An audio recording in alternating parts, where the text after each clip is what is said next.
Hey, just a small reminder that today for you guys, you have the choice to vote. Vote for freedom or vote for communism. To all my American audience, please do the right thing. Choose for freedom in North America because right now there really is no freedom in North America to speak of in general. Like Canada, unfortunately, we can't go vote for that early election because the NDP said, "Oh, no early election." So we're screwed until next year. At least you guys have the option to vote for the party that will support freedom, actual freedom. That's all I wanted to say, and I'll play a clip from Sargon of Akkad. Please go out to the voting polls and do the right thing. Because I don't want a communism world where everything is controlled and you have to walk on eggshells on what you say. I always believe in freedom of speech and expression. That's all I wanted to say. What I've termed their metaphorical character, what they stand for, and to what they directly refer when mentioned. And Trump is the quintessential American metaphor. When you think about it, it's hard to imagine anyone more American than Donald J. Trump. You can't speak of Trump without speaking to the United States that produced him, either. He is emblematic of a people, of a place, and of a way of life that was the success story of the 20th century. Trump, like America, isn't perfect. He's loud, he's brash, he's frequently tactless, as Americans often are, but he's also gregarious, kind-hearted, and brave. Americans have a particularly noble quirk in their souls, which is that they just tend to expect the best of everyone.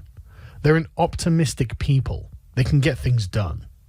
And in this way, Trump isn't just a metaphor for America, he is an avatar of it.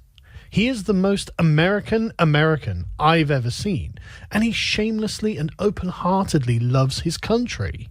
He is authentic about this, in a way only someone not trained to be a politician is able to be, and this is why people love him, and they really do love him.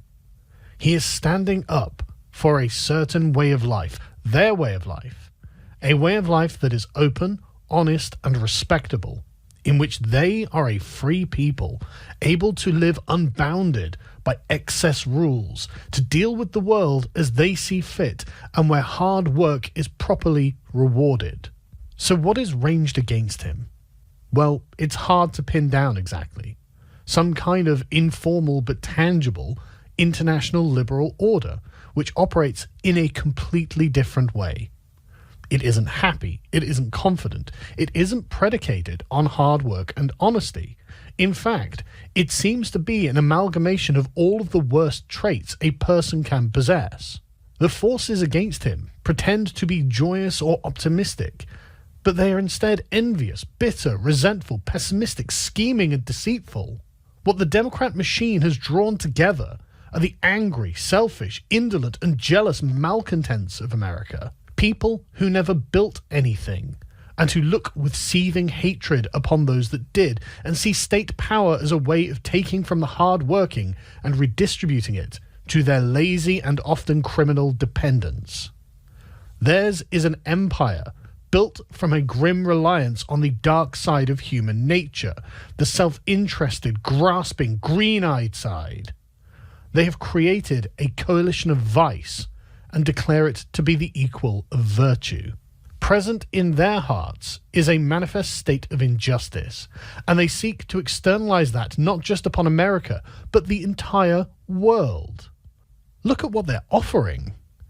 Their primary campaigning points are the ability to murder unborn babies, to give preferential treatment to foreign peoples, to give leniency for criminals, and to steal the wealth of the hard-working for the sake of the feckless, and all done under the hollow term social justice.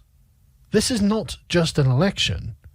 This is a moment to decide the fate of the moral order of the world. The machine of a kind of feminine woke globalism of HR meetings and emotional blackmail and exploitation versus a group that espouses a more masculine patriotism in a world of great men and heroes where people are recognized for their worth. The choices before Americans today are the further managed decline of your country or the mythological rebirth of it. This is the choice, and it is laid out for us by both candidates in their rhetoric. Make America equal or make America great. It's time to choose between the cold machine of rational calculation or the triumph of the human spirit. If Kamala loses, nobody will remember her. And if she wins, nobody will remember her either, because she isn't a character in the story. Nobody loves Kamala Harris, which is why she had to drop out of the 2020 primary on 5%, and why the machine just skipped having a primary in 2024. She's just the empty vessel that the international global order is using to bring itself into being. Just like Starmer, Trudeau, Ardern, and the rest of the WEF shills. Just look at the quality of the people who surround her.